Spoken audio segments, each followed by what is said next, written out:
Yes guys, good day. It's me again, no? MRT. So ito ngayon ang pinakalitis natin na version, no, sa swivel equalizer tube.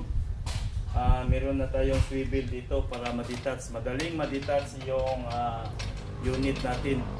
So ito, for example, sa barko tayo, ito yung pinakahal. Dalawang tali, no? Dahil yung isa, ito yung hatak sa buong bigat ng device natin. At saka itong isa naman, double purpose ito para makontrol mo, hindi siya pag plastar mo sa hull, hindi siya madaling iikot dahil dalawang lubid, no? Maplastar mo ng maayos. At saka yung pangalawang purpose niya ay ito yung ihatak niya pataas para madaling ma-detach. Ito kahit pa masama ang panahon, no? 6 meter yung swell, ay hindi ito basta-basta ma-detach.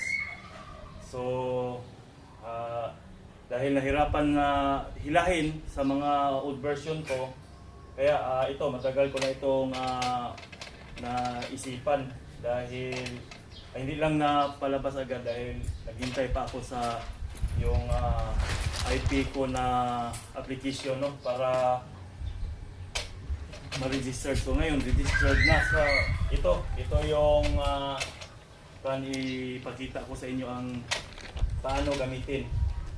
So kahit 6 meter swell, kung nakita nyo dati sa Turban, no, South Africa, napakataas, hindi siya basta-basta ang baklasin. So kung ito lang isang lubid, paghila napakahirap din. So ito mayroon na tayong guard din dahil dati nabasagan tayo pag i-detach natin na ito lang isang tali, wala itong swivel na device na pang detach. So ito, hilain natin, ha, ganitohin lang, oh. Oh, tanggal na siya. Yan ang purpose niya. So pag naman, paglagay, hindi natin ipalatay sa hull, mali yung ipalatay natin sa hull.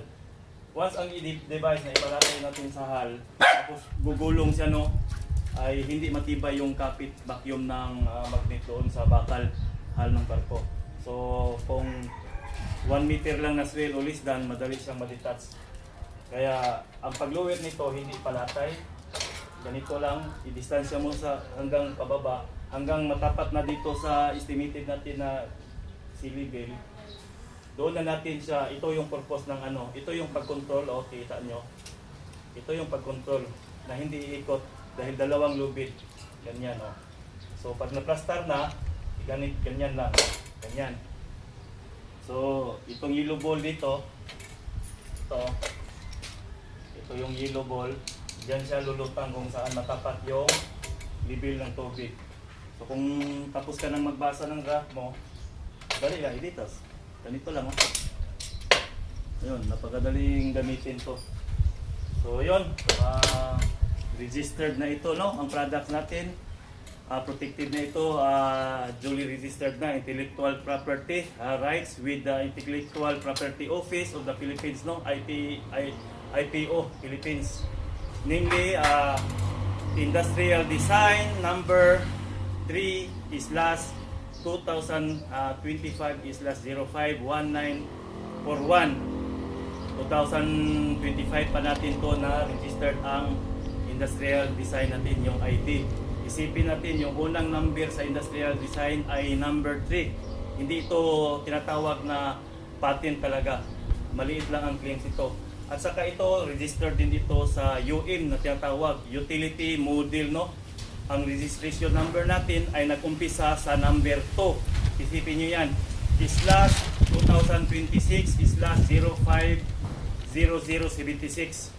Yun yung utility model natin na design, registered.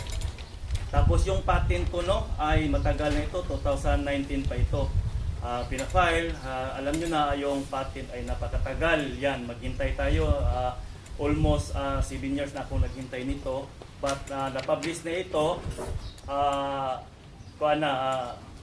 naka-fund na talaga, publish April yata yon. So naghintay na lang ako, hopefully na ma-release yung natin, yung tinatawag na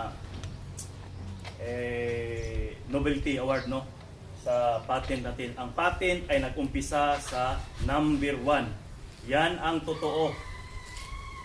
Hindi number 3. Industrial ang number 3, design, number 2, utility model. Ang number 1 na nag-umpisa na number I, yan ang tinatawag na patent.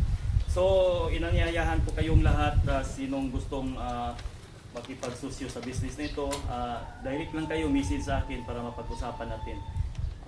Nagwa-warning ako sa inyo no, na ito ay protected, hindi nyo pwedeng gayahin at saka magbenta kayo. Kung gusto nyo mag-business, i-message nyo ako, tutulungan ko kayo. So yun, ito yung pangsyon natin. So maraming salamat no sa pagsubaybay. Kita-kita tayo sa muli. Peace out.